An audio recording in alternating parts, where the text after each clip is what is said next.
After a couple times of doing this, we realized that when you set these crush sleeves in the bumper itself, because you bore those holes out a little larger, they can fall over in there.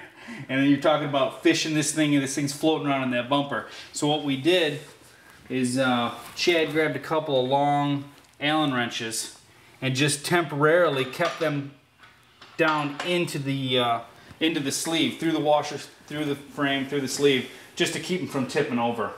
Good tip, because we just spent 15 minutes fishing these out. Awesome. So now we're going to tighten this up and get the bolts in there.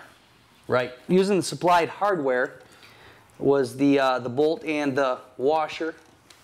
Slid it right through. And it came down through that hole that we bored out at the bottom. You can see at the bottom there as well. So now they'll secure with another nut and a washer.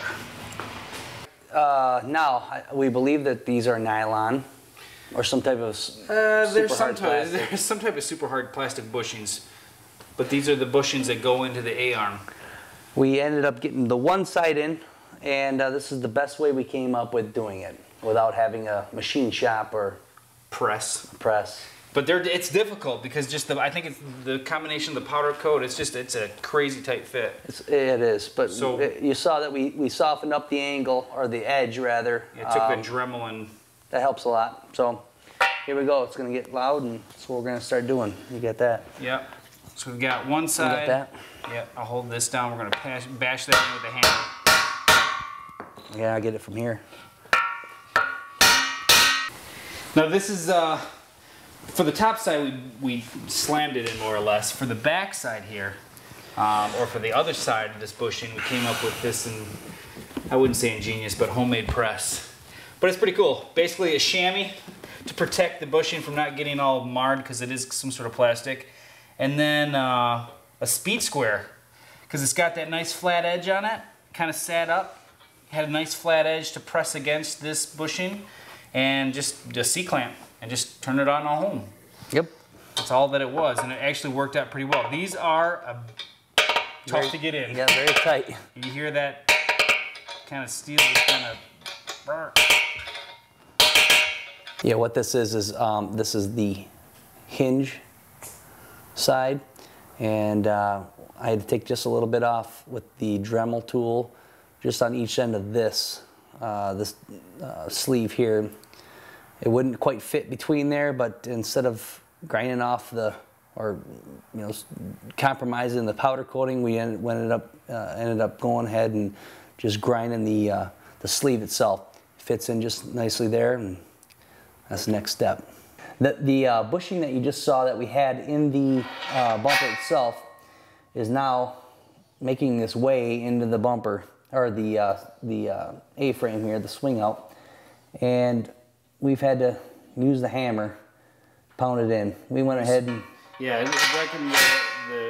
the directions recommend some lithium grease in there. Definitely, you're going to need that to get it to slide through those bushings. It is a tight fit. We went ahead and put the bolt that we're going to use in there just to protect it from getting broken down here. So that's what we're going to do, and we're going to continue to bang on it. And on both sides. Another 150 to go. Okay, so what have we done? We pounded the bushings in. That was by far the hardest job, getting those sleeves inside the bushings. It was. So now it's just going to take a little bit of finessing. Lower it down just a little bit over there. And it is a press fit, but that's what you want. Yeah. And it's in there. So now, yeah, the hardware. The hardware. We had a question on the hardware.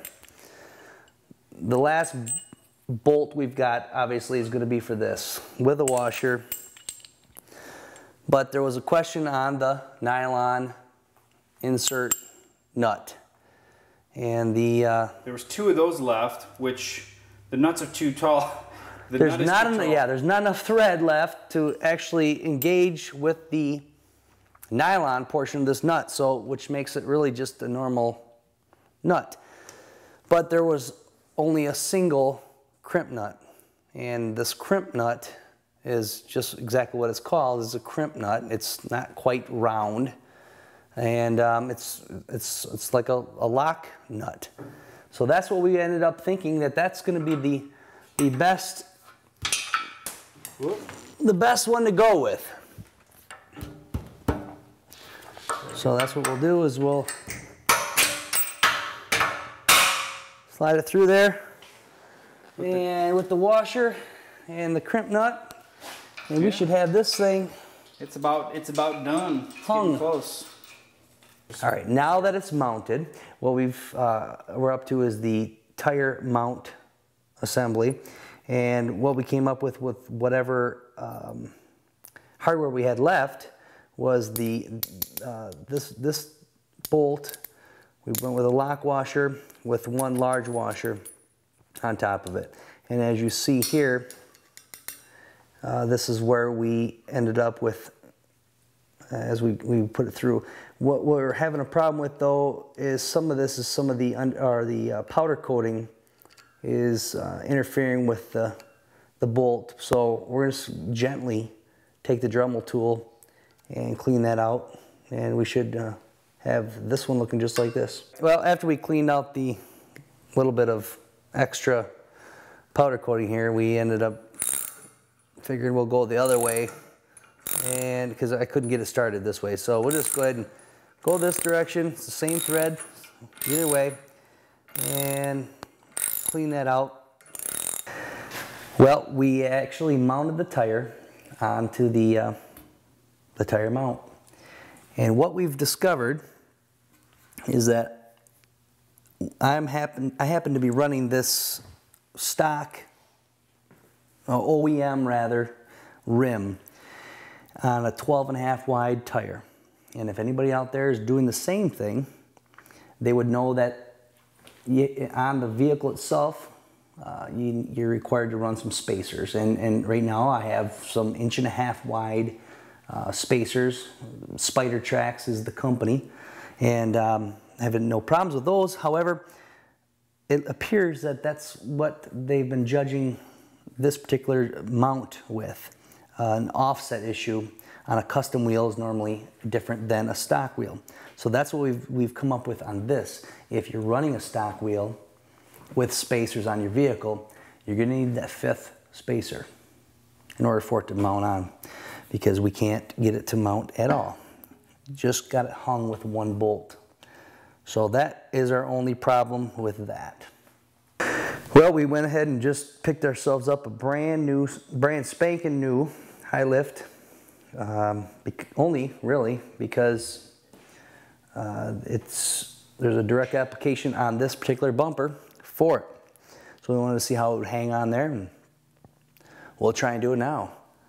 As you can see here, it mounts at about pretty much the second hole up from the base, and it also uses, there's these little metal spacers that go in between, and then those 2 nylon nuts that we found with the lock nuts go on right here. At least it's the home that we found for them. So once those are sealed up, that guy's good to go. Get you out of trouble. All right, we went ahead and mounted the high lift jack. Just says Rancho advertise. And the one problem we have is when you open, this is completely open all the way, but as you can see there, if anybody owns a Jeep, especially this one, you can't open your door any further than that. If you do, you're going to have major problems, which probably negate anything you're trying to save by not hanging a 80-pound tire on your tailgate. So we're gonna come up with maybe something different.